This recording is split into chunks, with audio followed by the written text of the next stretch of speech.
अस्सलाम वालेकुम वरहमतुल्लाहि वबरकातुहू। मैं हूं सैयद अब्दुल वहाब शाह और आप देख रहे हैं नुक्ता गाइडेंस चैनल। जादू नगरी और जिन्नात व अमलियात की दुनिया वीडियोस के सिलसिले में एक और वीडियो लेकर आपके सामने हाजिर हुआ हूँ।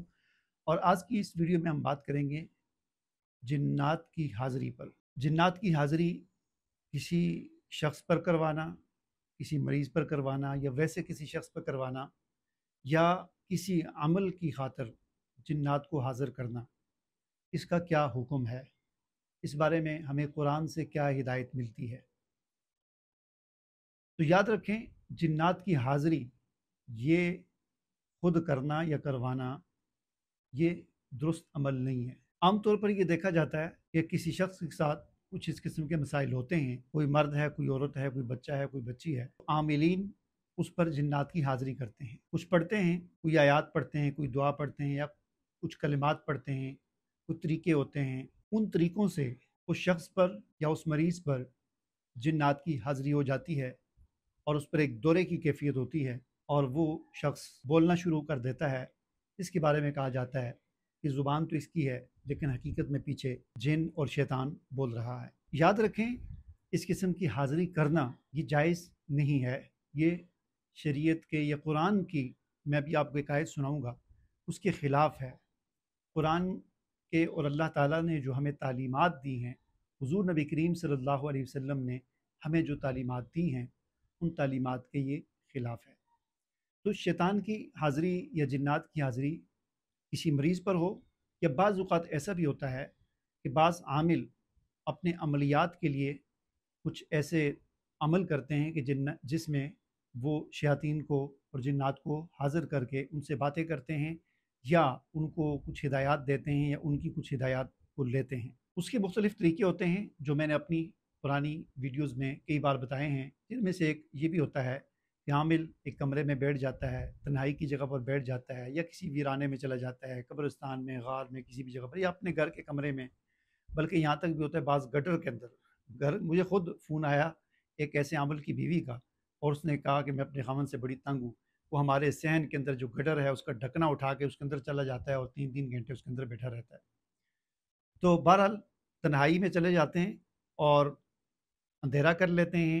मुख्तलिफ़ तरीके होते हैं, कोई अंधेरा कर लेते हैं, कोई मोमबत्तियाँ वगैरह जला देते हैं ऐसे गोल दायरे में, कोई क्या-क्या। बहरहाल मकसद क्या होता है कि वो फिर कुछ पढ़ते हैं, जो भी करते हैं, और उसके बाद वो हाज़िरी होती है जिसकी मुख्तलिफ़ शक्लें होती हैं और फिर उनको कुछ हिदायत देते हैं या उनसे लेते हैं, जो भी वो तरीक़ाकार होता है। तो शयातीन और जिन्नात की हाज़िरी, असल जो बात है वो मैं आपको बताना चाहता हूँ, ये दुरुस्त चीज़ नहीं है। क्यों दुरुस्त नहीं है? इसलिए नहीं है कि कुरान और सुन्नत की तालीमात हमें कुछ और रास्ता दिखा रही हैं। सूरह मोमिनून है कि आयत नंबर 97 है, आयत नंबर 98 है। इसको पढ़ें, ये आपको स्क्रीन पर ये आयत नज़र आ रही होगी और इसका तर्जुमा भी आपको नज़र आ रहा होगा। इसमें अल्लाह ताला इरशाद फरमाते हैं, अऊज़ु बिल्लाहि मिनश शैतानिर रजीम, बिस्मिल्लाहिर रहमानिर रहीम, वक़ुर रब्बि अऊज़ु बिका मिन हमाज़ातिश शयातीन। और आप कह दीजिए, ए पैगम्बर सल्लल्लाहु अलैहि वसल्लम, आप कह दीजिए कि ए मेरे रब, मैं तेरी पनाह में आता हूँ मिन हमाज़ात शयातीन, शैतानों के उकसाहटों से, उनके तंग करने से, उनके छेड़छाड़ से मैं तेरी पनाह में आता हूँ। अब दूसरी जो आयत है वो हमारे मौजू से मुतल्लक है, आयत नंबर 98। उसमें फरमाया व अऊज़ु बिका रब्बि अन यहज़ुरून, और मैं तेरी पनाह में आता हूँ, यानी ए पैगम्बर सल्लल्लाहु अलैहि वसल्लम आप कहिए, यानी आप ये दुआ पढ़िए, आप यूँ कहिए कि मैं तेरी पनाह में आता हूँ ए मेरे रब, इस बात से अन यहज़ुरून कि ये शयातीन, ये जिन्नात ये हाज़िर हों।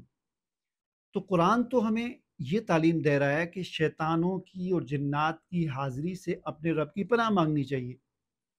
तो चे जाए कि हम पनाह मांगने के शयातीन को हाज़िर करने की कोशिश करें और दावे करें जी मैं शैतान को हाज़िर कर सकता हूँ, मैं मरीज़ पर जिन्नात को हाज़िर करता हूँ। तो जिन्नात को या इन चीज़ों को तो हाज़िर करने से कुरान हमें मना कर रहा है।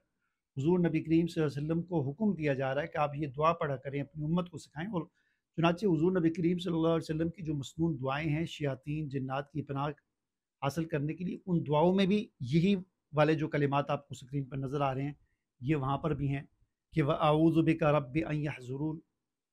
और एक सहाबी हैं, वो फरमाते हैं मुझे हुज़ूर ने ये दुआ सिखलाई اور میں پھر ان کے بارے میں آتا ہے کہ وہ اپنے بچوں کو، بالغ بچوں کو، بڑے بچوں کو یہ سکھایا کرتے تھے، جو چھوٹے ہوتے تھے ان کو پڑھ کر، جو بالکل چھوٹے سال کا بچہ ہے، 6 مہینے کا، 2 سال کا، جو پڑھ نہیں سکتا، اس پر وہ صحابی جو ہے وہ خود پڑھ کر دم کر دیا کرتے تھے روزانہ رات کو۔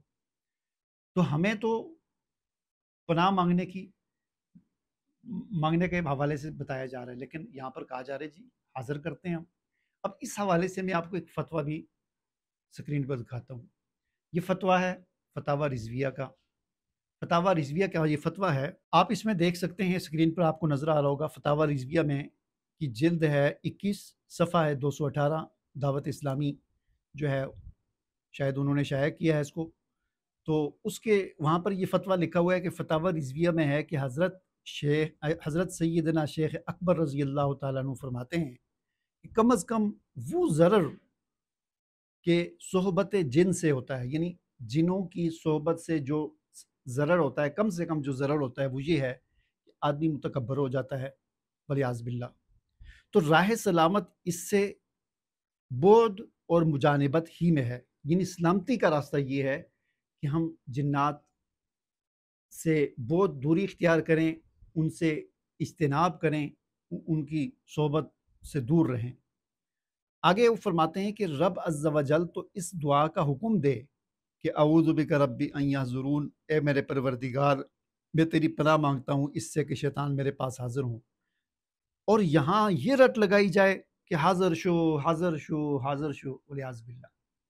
یعنی فتاوی رضویہ کا یہ فتویٰ آپ کو سمجھ آ گیا ہوگا، اس میں یہ کہا جا رہا ہے کہ اللہ تعالیٰ تو ہمیں یہ تعلیم دے رہا ہے کہ اعوذ بک ربی ان یحضرون، کہ میں اے رب میں تیری پناہ میں آتا ہوں اس بات سے کہ شیطان میرے پاس حاضر ہوں، اور یہاں پر عاملوں نے شوشہ چھوڑا ہوا ہے اور یہ رٹ لگائی ہوئی ہے حاضر شو حاضر شو حاضر شو۔ چنانچہ آپ نے دیکھا ہوگا جب مریض کے پاس جاتے ہیں کچھ پڑھتے ہیں تو بڑے جی آدمی کہتا ہے پتہ نہیں کیا چیز آ گئی ہے، تو مریض حاضر شو حاضر شو حاضر شو، یہ تعویذوں میں بھی یہ لفظ لکھا جاتا ہے حاضر ہو جاؤ حاضر ہو جاؤ حاضر ہو جاؤ۔ قرآن ہمیں کہتا ہے حاضر، ان کی حاضری سے پناہ مانگو، اور آپ ان کی حاضری کے لیے جو ہے وہ کوششیں کر رہے ہیں، تو یہ جائز عمل نہیں ہے۔ امید ہے جو بات میں آپ کو سمجھانا چاہتا تھا وہ سمجھ آ گئی ہوگی۔ اجازت دیجیے، اللہ حافظ۔